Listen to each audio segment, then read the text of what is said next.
Hi everybody, Andy Greenacre here, an artist based in Suffolk. You joined me in my studio for the second episode of my creative Christmas projects. And today we're thinking about how we're going to wrap up all those wonderful gifts that we're going to give our loved ones this year. Yes, we're making our very own bespoke, handmade Christmas wrapping paper. And I hear you ask the question, what will I need? Don't worry, I'm going to tell you right now. So all you're going to need is some craft foam, some old sponges from under the kitchen sink, and a potato that's certainly seen better days.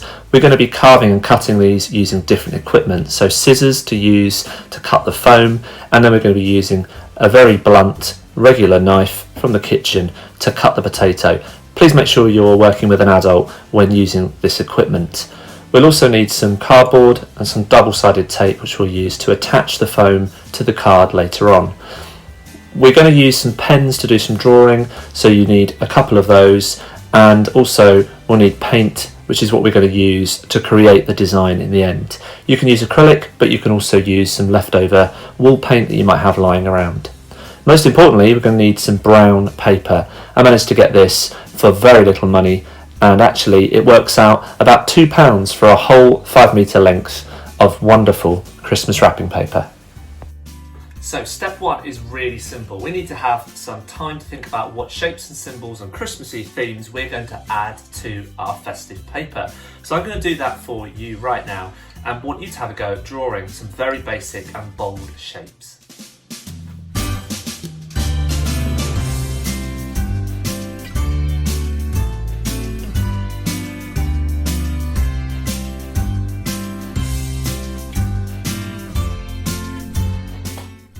Okay, brilliant. So we have our rough designs of what we're going to try and make. What we've got to do now is turn those into something that will make the shape on the brown paper. And we're actually making a printing plate, and we're doing that using the equipment that I showed you earlier. So we need to simply draw something like the tree on the craft foam.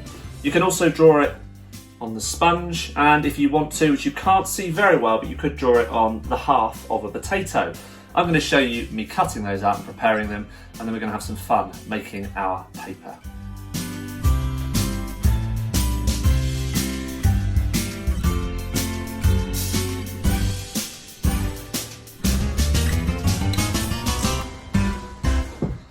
So we've got our shapes. We've got this one here, nice and solid, which is fine. That's a really good one that we can use.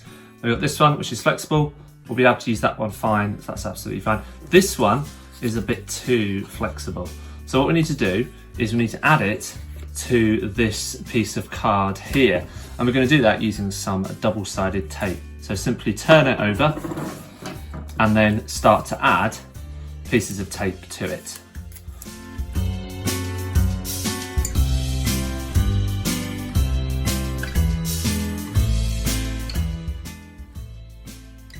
Hello.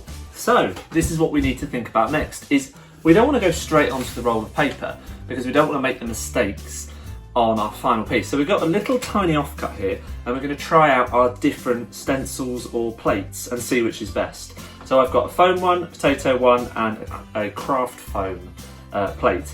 And I've just done it for the tree for now, but you could try any of the other designs as well. So we get an old sponge, we take a bit of white paint and just make it kind of nice and evenly covered on the sponge, and then very gently we're going to dab it on until we get a covering on the craft foam. So we've got that one inked up, we would call it. It's actually just paint on here. We're going to try the same on the sponge, but the sponge is even easier because I can just put the sponge into the paint and make sure that it's covered in paint. So let's see if that works. And then with the potato, I actually had a little bit more on top of that as well. There we go. Potato, I've not tried this in probably, I don't know, 35 years. And you're thinking, well, I can't have been born. But yes, it's been quite a few years. So I'm going to just dab the paint onto there. And we've got another finish there. So let's try them out. So let's try out the craft foam. We placed it down, push down on it. It will slide about if you push too hard. Let's take that one off and see how we get on.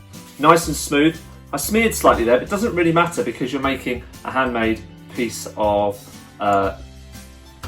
wrapping paper here, so it doesn't matter if it goes a little bit wrong. This one's quite fun, so you can squidge it right down, take that off.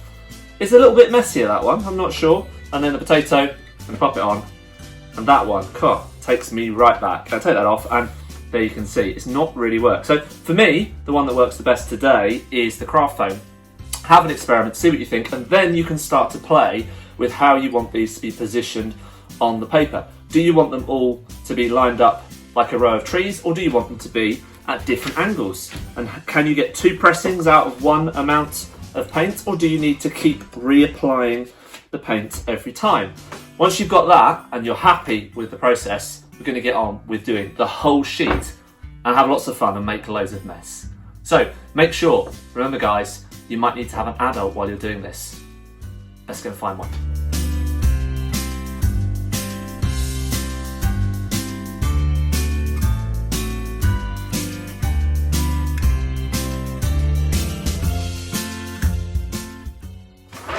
And there we have it. That's how you make a simple and effective personalised Christmas wrapping paper.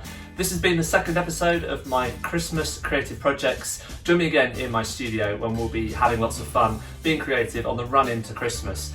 Just leave me with one thing to do, go and wrap up my presents. See you again soon. Bye.